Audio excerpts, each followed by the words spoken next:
রাজনীতির জল শুধু ঘোলাই হয়েছে। এতে হতাশ তিস্তা পারের মানুষের। এ এক দুর্ভোগের যাত্রা। গাড়ি ঘোড়ায় যাওয়ার উপায় নেই, নেই রাস্তাঘাট। রোকন আর রবিউল তাই অসুস্থ মাকে কাঁধে নিয়ে ছুটছেন ডাক্তার দেখাতে। ভোরের আলো ফোটেনি তখন, মাঝরাতে অসুস্থ হয়ে পড়েন রোকন আর রবিউলের মা। চরের ধুলোমাখা পথে মাকে নিয়ে এভাবে যাতায়াত মাইলকে মাইল।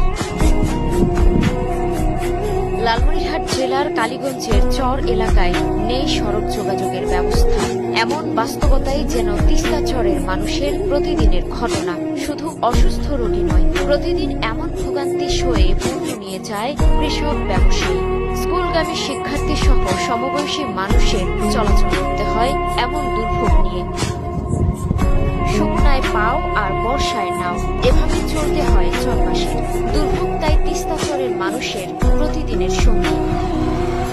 শুকনো মৌসুমে নদী শুকিয়ে ফসলি জমি চৌচির হয়ে যায়, আর বর্ষায় তিস্তা ফুলে ওঠে। পানিতে ভেসে যায় ফসলি জমি, মাছের ক্ষেত, ঘরবাড়ি। একসময় তিস্তা ছিল উত্তরের মানুষের জীবিকা, ভালোবাসা আর স্বপ্নের নদী। কিন্তু ভারতের একতরফা পানি প্রত্যাহার আর বর্ষায় হঠাৎ পানি ছেড়ে দেয়ায় এখন সেটি দুঃখের নাম। গত এক দশক ধরে তিস্তা মহাপরিকল্পনা আটকে আছে শুধু আলোচনাতেই। বছরের পর বছর সভা সমাবেশ, মিটিং, মিছিল, আশ্বাসের পর আশ্বাসই শুনছেন মানুষ, কিন্তু দৃশ্যমান কোনো অগ্রগতি নেই। তিস্তা নিয়ে রাজনীতির জল শুধু ঘোলাই হয়েছে। এতে হতাশ তিস্তা পারের মানুষের।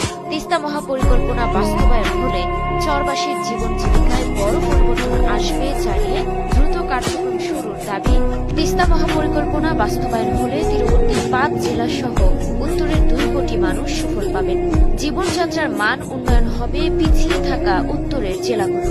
তাই তিস্তা মহাপরিকল্পনার দ্রুত দৃশ্যমান অগ্রগতি দেখতে চান শুধু তিস্তা এলাকার নয়, সারা দেশের সর্বস্তরের মানুষ।